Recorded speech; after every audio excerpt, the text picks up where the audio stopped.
लखनऊ के UP press club में मनरेगा मजदूर संघ के राष्ट्रीय अध्यक्ष अंबिका प्रसाद श्रमिक द्वारा एक प्रेस वार्ता का आयोजन हुआ, जिसमें प्रदेश की नई कार्यकारिणी का गठन हुआ, जिसमें प्रदेश अध्यक्ष, प्रदेश महासचिव सहित राज्य संगठन मंत्री के पदों की जिम्मेदारी विभिन्न नेताओं को सौंपी गई। राष्ट्रीय अध्यक्ष ने यह भी बताया कि 2 फरवरी को लखनऊ के इको गार्डन में अपने 5 लाख कार्यकर्ताओं के साथ संगठन का 5वां स्थापना दिवस भी मनाया जाएगा। को लेकर 5 जनवरी 2024 को एक रथ यात्रा संत कबीर नगर से शुरू होगी, जो पूरे उत्तर प्रदेश के विभिन्न जनपदों में जाएगी।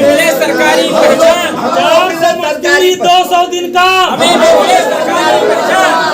मजदूरी 200 दिन का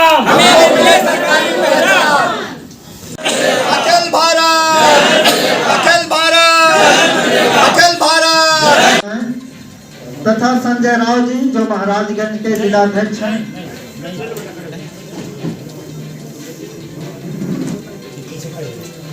उत्तर प्रदेश पर नियुक्त करने का निर्णय लिया है।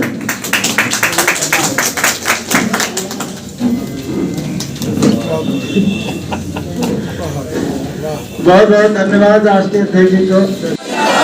मजदूर साहब मजदूर साहब मजदूर साहब मजदूर साहब हमारी मांगे पूरी हो, हमारी मांगे पूरी हो, हमारी मांगे पूरी हो।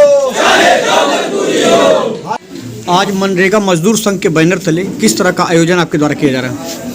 प्रदेश की नवनिर्वाचित जन प्रादेशिक टीम का गठन किया गया है और 2024 में हमारे संगठन द्वारा मनरेगा श्रमिकों के हितार्थ चलाए जा रहे कार्यक्रमों की रूपरेखा बताई जा रही है।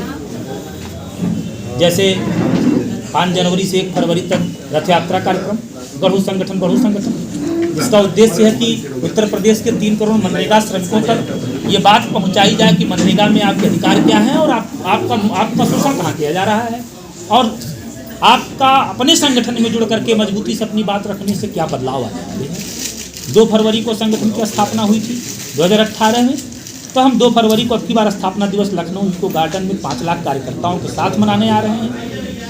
स्थापना दिवस के माध्यम से हम अपनी 10 मांगों को मुख्यमंत्री जी के सामने रखने का प्रयास करेंगे, जिससे वो समझ सकें हमारे दुख को, हमारी परेशानी को और उसका समाधान। अच्छा, ये मनरेगा जो योजना है कांग्रेस की सरकार में शुरू की गई थी, धरातल पे इसका कितना प्रभाव देखने को इस समय मिल रहा है? बिल्कुल शून्य। 100 के 100 रुपए चोरी हो रहे हैं।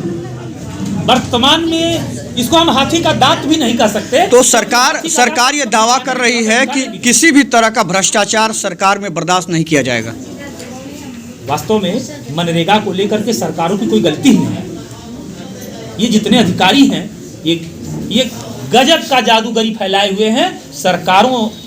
सरकारें जान रही हैं भ्रष्टाचार, लेकिन इस तरह से उनके सामने प्रस्तुति कर रहा है यश देश का कि वो मानने को तैयार है।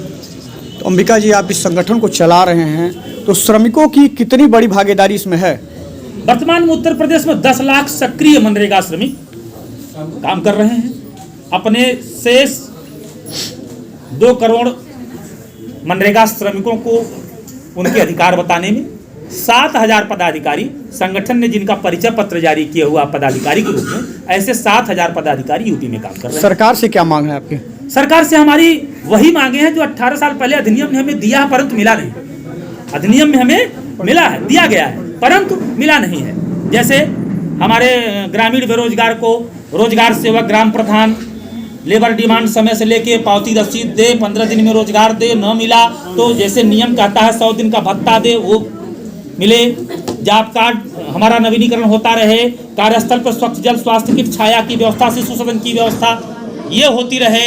साथ ही साथ मनरेगा मजदूर संघ के ग्राम सभा अध्यक्ष को निगरानी समिति का अध्यक्ष बना दिया जाए, ब्लॉक अध्यक्ष को ब्लॉक चौकसी समिति का अध्यक्ष बना दिया जाए, जिला अध्यक्ष को जिला निगरानी समिति का अध्यक्ष बना दिया जाए। लुप्त हो रही नदियों और नदियों के किनारे पड़े खाली जमीनों के जंगल निर्माण के लिए हमें क्रियान्वयन निकाय बना दिया जाए।